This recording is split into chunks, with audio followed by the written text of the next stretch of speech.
The episode starts with Inori escaping the GHQ building with the mission of stealing the Void Genome, but she ended up being hurt from the Endblade who were trying to retrieve the Void Genome. During the morning, Inori found shelter at Shu's warehouse studio. Shu is a 17-year-old teen with poor social skills living in Japan under the strict rule of the government organization GHQ in the wake of the Apocalypse virus incident which occurred 10 years ago. At his warehouse studio, he encounters Inori, the lead singer of the internet band, Egoist. After Shu tends to her wounds and feeds her, Inori is captured by the GHQ Antibodies Division led by Major Gin, and Shu is powerless to stop them. To make amends, Shu brings the Void Genome to Inori's boss, the leader of the resistance group Funeral Parlor at Roppongi. However, Major Gin orders the antibodies to exterminate the residents of Roppongi in order to find the Void Genome. As the members of Funeral Parlor and GHQ battle, Shu rescues Inori, protecting her when a GHQ Endlave mech tries to attack them. The attack breaks the test tube holding the Void Genome, giving Shu the power of kings. He pulls out Inori's Void, a large sword, and destroys the Endlave. After destroying several GHQ Endlaves, Shu, Inori, and the members of Funeral Parlor are forced to retreat when an advanced Endlave ridden by 2nd Lieutenant Darrell joins the battle. After regrouping with the others, Guy congratulates his hacker Tsugumi and Endlave pilot Ayasa, but scolds Inori. He wanted the power of the Void Genome that was given to Shu.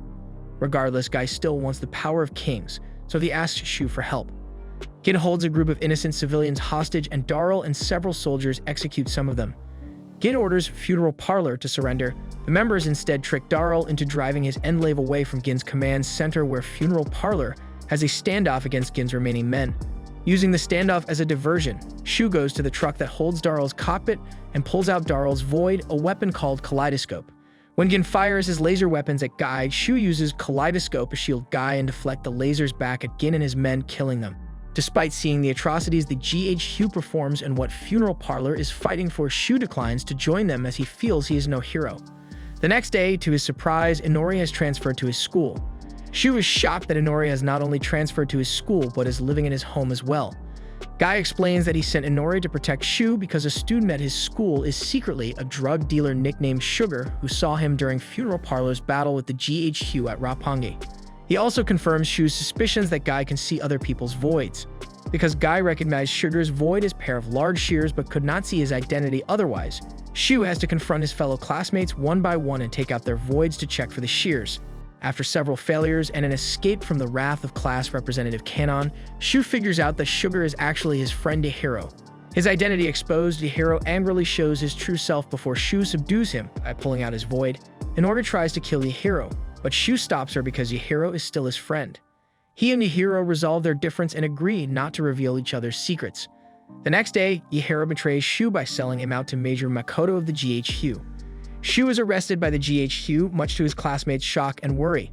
He is sent to GHQ Isolation Facility 4, where he remains silent about Funeral Parlor. Upon learning that Guy and his crew plan to attack the facility to rescue their comrade, Major Makoto brings Shu to the isolation ward, revealing that Yahiro sold him out so his brother, a victim of the Apocalypse virus, would receive treatment. Furthermore, Major Makoto justifies GHQ harsher actions as being for the safety of Japan, using Shu's feelings for Inori and his doubts about Guy against him. He reveals that the comrade Guy wants to rescue mass murderer Kenji Kido, which makes Shu further question Guy's trustworthiness. The Major gives Shu a transmitter disguised as a pen that he is to use if he comes into contact with Guy. Later that night, a disguised Guy visits Shu and tells him his plans to rescue Kenji. Shu claims that he doesn't want to be involved. Tsugumi informs the two that Inori has disobeyed Guy's orders to stand by in order to rescue Shu. Shu, worried, goes to save her, forcing Guy to change his plan. Protected by Ice's Endlave Steiner, Shu heads towards where Inori is and encounters Kenji himself along the way. He uses Kenji's Void, a gravity gun, to stop the GHQ Endlaves and rescue Inori. After Isolation Facility's destruction, Guy proposes that Shu follow him. Shu reluctantly agrees, although he keeps the transmitter given to him and does not inform Guy of his exchange with the Major. Shu is brought to Funeral Parlor headquarters at Roppongi Fort, where Guy plans to hold a trial for Shu before he can officially join this resistant group. While preparing to lead a mission to take over the Leukocyte, Guy assigns Ayasa to instruct Shu in training him for the trial. Ayasa holds onto his pen, unaware that it is a transmitter, using this as motivation. After a day of hard training with members Argo Tsukushima and Gumo, Shu encounters Inori, realizing that Guy was the one who told her to convince him to join Funeral Parlor. After Inori enters Guy's room, a dejected Shu bumps into Ayasa, who consoles and reinvigorates him for his trial. Unknown to them, however, Inori is actually giving Guy a blood transfusion. On the day of trial, Shu has a mock battle with Ayasa, where the goal was to get past and into the vehicle placed behind her Endlave Steiner. After going to Argo to extract and use his void in the form of a flashlight that temporarily brings out blinding darkness, Shu manages to succeed the task and receives his pen back as his reward for passing the trial. Sugumi gives the members a troubling report that Guy, who earlier led a team to intercept the arrival of mercenaries at an airport and confiscate their supplies, was attacked by the Leukocyte, an orbital satellite laser. Although Guy survives the attack, both his team and the mercenaries were killed by the Leukocyte blast. At the outskirts of Subige's dam, Guy briefs Funeral Parlor that their next mission is to attack the dam where the Leukocyte control system is located, but Shu rejects this plan due to the percentage of members who might die. Meanwhile, at the dam, Makoto informs Kato that his men are prepared for Funeral Parlor's attack. As Guy gets another blood transfusion in a room alone, he feels burdened for the lives sacrificed during the Leukocyte incident. After eavesdropping on this, Shu has a brief exchange with Guy, but eventually agrees with the plan. During the operation, Funeral Parlor distracts GHQ from guarding the dam, allowing Shu, Inori, Guy, and Kenji to infiltrate the Leukocyte control system. As Shu hacks the control system using Kenji's void, Makoto sends Darl to get Shu, but Guy defeats Darl. However, Darl damages the control system, causing Leukocyte 1 to malfunction and descend into Tokyo. As Makoto shows up, Guy makes a deal with him to use the pen, which Guy was aware that it was a transmitter, in order to use Leukocyte 3 to destroy Leukocyte 1 in exchange for Makoto to delete all of Shu's data in relation to Funeral Parlor. While Guy prepares to line up the transmitter with the 2 Leukocyte satellites, Shu's wish to act upon this heeds Inori to fuse her void with that of Kenji, creating a powerful laser weapon, which he uses to destroy both satellites just as their paths intersect. With the operation over, Shu finally accepts Guy's offer and joins Funeral Parlor. Shu returns to school but deals with the rumors that have spread due to his absence. Luckily, the student council president Arisa Kyuhyun fabricates a story for his apprehension to stop the rumors, but he has not heard any word about Yahiro since his capture. After school, Shu's stepmother Haruka returns home and welcomes Inori without much question. Guy initiates a plan to acquire a new supply route for Funeral Parlor. The following night, Arisa with her grandfather, Akima Kyuhyun, the head of a conglomerate called the Kyuhyun Group, attend a party on a cruise ship. Meanwhile, GHQ Colonel Dan briefs Darl, Makoto, and GHQ Intel Officer Rowan in using missiles to attack the ship, following intelligence that Akina plans to make a business deal with an international party outside Japan. As the operation begins, Shu and Guy sneak on board the ship dressed as guests to save the ship and its passengers. Guy tricks Arisa into coming to the upper deck, where Shu extracts her void in the form of a ball that projects a huge disc shield and uses it to defend from the onslaught of missiles. After witnessing this operation, Akina agrees to have the Kyuhyun Group form a partnership with Funeral Parlor for their new supply route when contacting Shibugi, one of the members. Shu and Inori is requested by Guy to bring Sauda, Hare, and Kanon, classmates of the Motion Picture Research Club, to visit a beach resort at Oshima, though in a guise as a mission in which will require drawing out Sauda's void. After having some fun on the beach with the others, Shu pays a visit to the grave of his late father, Karasu Aoma, the leading expert on the apocalypse virus, before his untimely death amid the Lost Christmas incident. Guy explains to Shu that the mission is to break into a covert GHQ base disguised as a shrine, but Shu has to make use of Sauda having feelings for Inori in order to draw out his void. Later that night, as Sauda attempts to confess his love to Inori, Shu rushes in and draws out Sauda's void, embarrassing himself in front of the Funeral Parlor members hidden around the area. As Shu, Inori, and Guy enter the vault of the base using Sauda's void in the form of a camera that unlocks anything, they discover that the item they were looking for has gone missing. Kato, who previously infiltrated the vault using Karasu's access card, stands before Karasu's grave holding the item, a canister containing a meteorite which was the cause of the apocalypse virus. Before being tracked by Makoto, Yahiro manages to escape with his younger brother Jun after taking refuge at an orphanage. After school, Kanon makes an excuse to leave the classroom and give Hare the opportunity to go shopping alone with Shu when he arrives in the classroom. However, Hare's moment to confess to Shu on the train is inadvertently interrupted when Yahiro bursts in carrying drugs. After Shu parts with Hare, Yahiro takes him to see Jun, explaining that they went into hiding after the incident at the isolation ward, so Shu calls Ayasa to arrange a transport and resolve to help Yahiro escape with Jun. However, GHQ track down Yahiro, and Makoto with Darl commence an operation to eliminate Jun, prompting Shu to forcibly extract Yahiro's void. Darl uses his Endlave to attack Shu, equipped with a new weapon designed to target voids, but Jun is targeted instead when he stands up, causing the virus to migrate into the Endlave. As it malfunctions, the Endlave proceeds to attack Yahiro.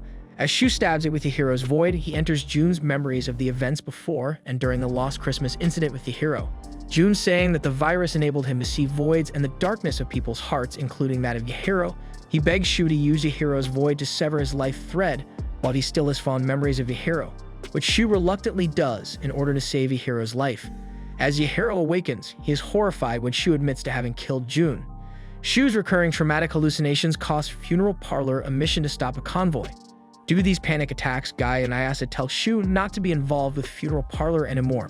Meanwhile, Major General Yan, after putting Kato under house arrest for stealing the Apocalypse virus meteorite, plans to have it transported overseas, but Funeral Parlor stages an operation to attack the transport plane and retrieve it. However, the transport plane is found to be unmanned and Funeral Parlor falls into a trap set by Makoto. Makoto, who previously had the antibodies vaccinate themselves, activates a genetic resonance broadcast at Tokyo Tower, causing the meteorite to spread the Apocalypse virus all over Tokyo. With both GHQ and Funeral Parlor in disarray due to the virus, the antibodies attack both of them, in which Rowan rescues Kato from his confinement and takes Haruka prisoner. Finally, Kato watches the chaos from GHQ headquarters, declaring he will finish what he started 10 years ago. As the Apocalypse virus continues spreading over Tokyo, Kato announces taking over command of GHQ, in which the cause of the virus outbreak is falsely reported on the news to be started by Funeral Parlor. Shu, learning about this from Tsugumi, contacts Yahiro, Sauda, Hare, Kanon, and Arisa to ask them for their assistance to save Funeral Parlor after revealing to them his power of drawing out their voids. Meanwhile, at the airport, Haruka manages to escape from the antibodies and encounters Inori and Guy, the latter infected with the Apocalypse virus, and works with them to stop the outbreak. Kato and Makoto head to Roppongi Fort with the meteorite to a hidden facility inside the base to start the next stage of their plans. Haruka manages to program a resonance broadcaster out of a radio tower, allowing Inori to sing her egoist song through it to stop the outbreak and cure the infected. At the same time, Shu and his friends break through the airport barricade and defeat the GHQ forces by using his friend's voids, much to the relief of the other Funeral Parlor members. As Shu finally reaches Inori, a mysterious blonde boy, later recognized as Yu, suddenly teleports behind Inori and extracts her void to kill Shu, only for Guy to protect Shu from injury. As the outbreak resumes, virus crystals throughout Tokyo spiral into the air and form a crystal tower. Kato releases Makoto from his services, giving him data containing information on voids as promised before going to the crystal tower. Meanwhile, Guy tells Shu to follow Yu, who helps Shu regain his memories. When he was younger, Shu and his older sister Mana, living on an island at Aoshima, spotted Guy washed up on the beach. Guy spent the summer with them at their beach house, becoming best friends with Shu while falling in love with Mana. After experiencing the flashback, Shu finds himself in the Crystal Tower, where Kato has Inori bound. Kato explains that Inori was created to resurrect Mana, whose soul lies preserved thanks to the virus, in order to spread the virus to annihilate the human race, and he intends to create new race by marrying Mana. As Yu prepares a ceremony, another flashback reveals that Mana told Shu that she wanted to marry him. However, Guy later learned that she was infected with the Apocalypse virus, which induced her insanity, but Mana threatened him not to tell Shu. Back in the present, Shu tries to stop the ceremony, only to be bound by crystal-like plants controlled by Mana. Guy and Ayase arrive in the tower to fight back, but Ayase's Endlave Steiner is destroyed in the process. The last flashback reveals that Guy asked Shu to meet him at a church to tell him the truth about Mana, but Mana came instead and tricked Guy into shooting himself with a defective gun. Shu was disturbed by this upon his arrival, then rejected to marry her, which caused her to go berserk and spread the Apocalypse virus all over Tokyo, ending up destroying herself from her own power out of fear. As a result, Guy vowed to become stronger, while Shu repressed his memories about Mana and Guy due to trauma. Shu, who finally remembers his past, extracts Guy's void, a gun that forces out other people's voids, and goes to rescue Inori while Guy heads to the pod to free Mana's soul. Kato tries to stop them, but Yu knocks him out for failing to marry. Guy reaches for the pod, but is pierced by the crystals protecting it. Shu has no choice but to stab Guy through his body with Inori's void to destroy the pod. As the tower crumbles, Guy finally holds Mana in his arms and they disappear together, while Shu and Inori float to safety and mourn for his death. 2 weeks since the outbreak, GHQ has initiated a quarantine in the infected region called Loop 7, cutting off all forms of telecommunication within the area. Tenuzu High School is now being used as a shelter for young refugees. Tsugumi and Ayase decide to stay at the school with Shu and Inori, assuming Funeral Parlor is disbanded. Sauda suggests to Shu, Yahiro, Sauda, Hare, Kanon, and Arisa to hold a school festival to create a relaxing environment for the refugees. Shu later shows Yahiro that his power has evolved, which enables him to extract voids from people without rendering them unconscious. Meanwhile, Makoto, now taking over the antibodies, sends Darl undercover to spy at the school. As the students prepare to run the festival, a group of disgruntled refugees prepare to attack the school with a Humvee and an endlay provided by Makoto. As the disgruntled refugees attack, Shu helps Ayase by extracting her void, a pair of leg braces that allow her to rapidly skate over ground, jump with incredible power, and even fly, allowing the both of them to defeat the disgruntled refugees. Soon after, while Inori is singing, a television signal broadcasts Kato, revealed to still be alive and now in command of the Japanese provincial government, announcing that Loop 7 will be sealed off for the next 10 years. As the Student Council discovers a genome resonance gauge that allows them to measure the power of a person's void, Makoto enacts Kato's plan to exterminate the civilians inside Loop 7 by endlays operated by a ghost unit. Makoto allows the news of the slaughters to spread, causing distress and panic as part of his demagogue strategy. The next day, trouble arises on campus as the result of an internet rumor saying that they will be granted freedom once they turn in a member of Funeral Parlor to GHQ.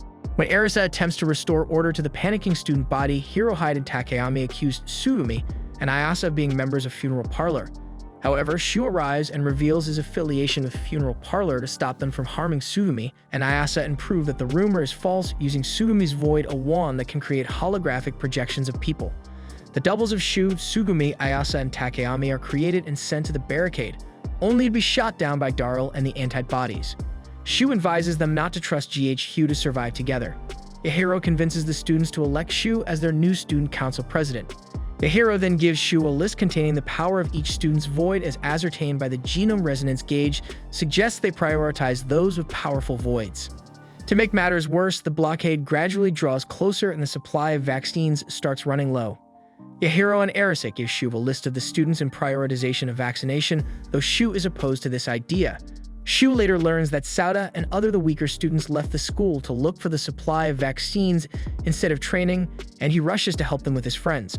The group is attacked by Darl and the antibodies, and both Shu and Hare end up seriously injured.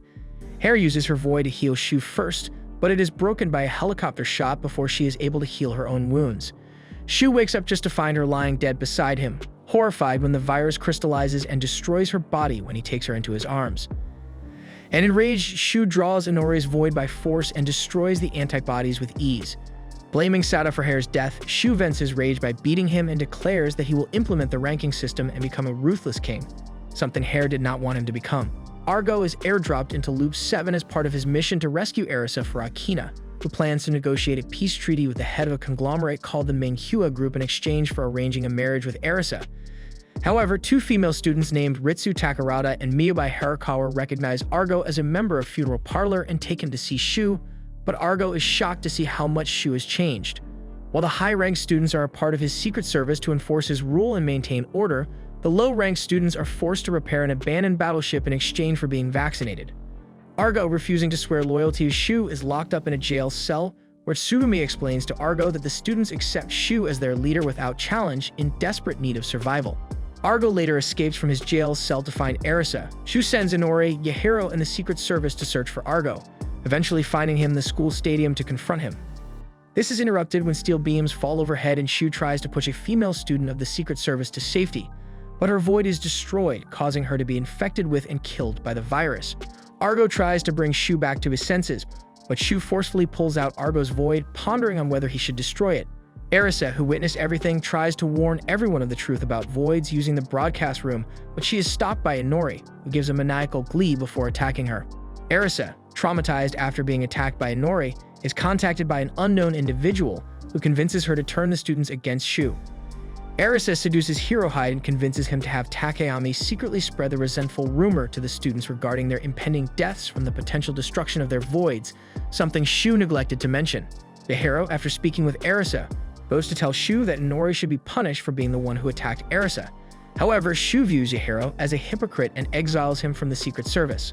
Later, the students commence Operation Exodus, attacking the ghost unit Endlaves guarding Tokyo Tower, while Shu manages to reach Tokyo Tower and blow up its supercomputer, deactivating the Endlaves and causing the tower to fall into the barricade. As the students escape through the barricade, Arisa and the students turn on Shu. However, a GHQ Endlave unit led by Guy attacks them, in which Guy cuts off Shu's arm and takes the void genome onto himself, leaving Shu in agonizing pain. At the United Nations headquarters, the world leaders learn that Kato has covered up the true events taking place in Japan.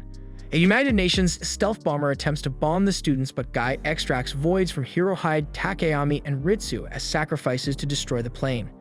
After Guy kills Miyabai by destroying her void, Guy orders Ayase, Tsugumi, and Argo to join him or die, but Darrell intervenes and blames Guy for making him kill his father. In the confusion of Darrell's insubordination, Inori escapes with Shu, while Ayase, Tsugumi, and Argo escape on their own, and Arisa defends Guy before escaping as well to join the antibodies.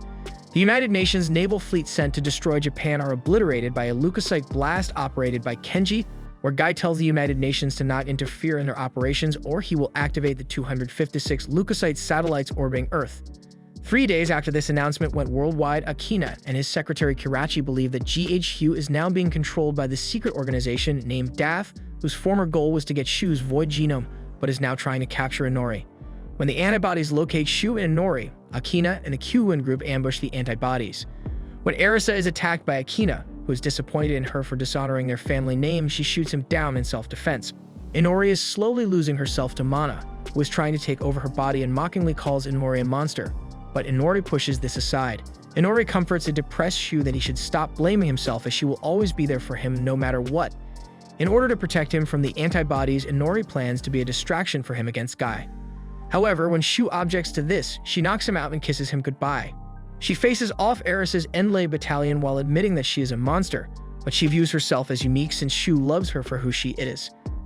Despite destroying the Enlaves, Inori is captured by Guy.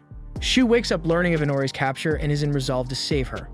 Haruka opens a safeguarding the third and final void genome, but Kato, who is revealed to be her older brother, stops her and shoots her after confessing that he was the one who killed Karasu. Although she manages to escape with the void regardless, an arrest warrant is issued on her. Makoto offers to lead the search for her. Meanwhile, Arisa is approached by Shu, who convinces her to help him rescue Inori as she wants to learn more about Guy's true intentions. Haruka heads to the Q-Win estate for shelter and fall upon Kirachi.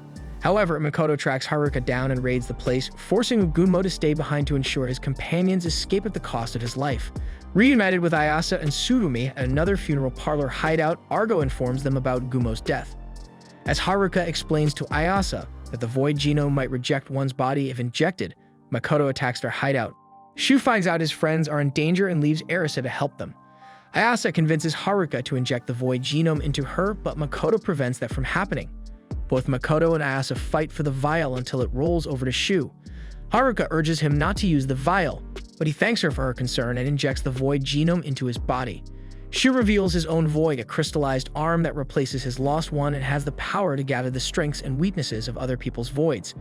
By using the power of his friend's voids, Shu defeats Makoto's Enlaves and kills Makoto himself. However, everyone finds out that Shu not only absorbs Sauda's void, but also his viral infection as well. At GHQ headquarters, Guy makes a worldwide announcement that the Leukocyte will destroy the world on December 25th. The remnants of funeral parlor of the Q-Win group and Tenuzu high school students escape Japan on a ship, where Shibungi, released by Guy, gives Shu a journal written by Karasu detailing the history of the apocalypse virus. Haruka reveals that Mana was able to enter Inori's body during the second outbreak and slowly taking control of her because the voids that Shu have been extracting are pieces of Mana herself. Shu and his friends set off with allies from the United Nations to attack GHQ headquarters. Guy uses the voids of Arisa, Kenji, and Yu to decimate some of the United Nations fleet. Thanks to Tsugumi's void, Shu and Funeral Parlor manage to sneak inside and hack into the base system, allowing the United Nations fleet the chance to counterattack. As Tsugumi part ways with Shu and the others, Guy prepares to get rid of Inori's memories before Mana can take over her body. As crystals take over her body, Inori sings a song only audible to Shu, who leads Funeral Parlor to the center of GHQ headquarters. Shu is separated from his allies and is confronted by Yu, while Funeral Parlor faces against Enlave led by Darrell. Yu, revealing that he is actually an embodiment of the will of Death, is impressed on how far Shu has done and offers him to become Mana's mate, but Shu refuses. Yu uses the voids of his followers to attack Shu, lamenting on how Shu squandered his chance to restart the human race all because of Inori, described as a doll. However, Shu tells Yu that Inori is a human being, who was always there when he was down, vowing to rescue her. Defeated, Yu allows Shu to meet Inori before disappearing. Shu confronts Guy, who reveals Inori has finally transformed into Mana. Mana, now completely resurrected, greets Shu, but he shuns her after she speaks ill of Inori, much to her anger. Guy draws out Mana's void to fight Shu while she triggers the fourth apocalypse, spreading the apocalypse virus throughout the entire world. Haruka confronts Kato, who ends his life by injecting the virus into himself while admitting defeat. Meanwhile, Funeral Parlor continue their fight with a group of Endlaves led by Darl, who believes he changed because of them and wants to go back to his old self. Sugumi finds that her attempts to hack the base system are being repelled by another hacker as skilled as her, in which Shibuya figures out that Kenji is responsible for this. Shibuya tracks down where Kenji is located and kills him, allowing Sugumi to operate freely and help Ayase defeat Darl. Just when Shu is about to be killed by Guy, Shu sees a flower within the crystallization while hearing Inori's voice. He pulls out Inori's void within the flower with his last strength, using it to defeat Guy with a finishing blow. Before dying, Guy reveals that his actions were needed, so that Mana can start the fourth apocalypse so she would finally be able to rest, otherwise she would always be resurrected by death. Shu recovers the void genome that Guy stole from him, using his power to stop the fourth apocalypse from happening. Shu uses his void to draw in all of his friends' voids to cure them of the virus, slowly being consumed by the virus, but Inori sacrifices herself to save Shu's life. Everyone else managed to escape GHQ headquarters before it collapses.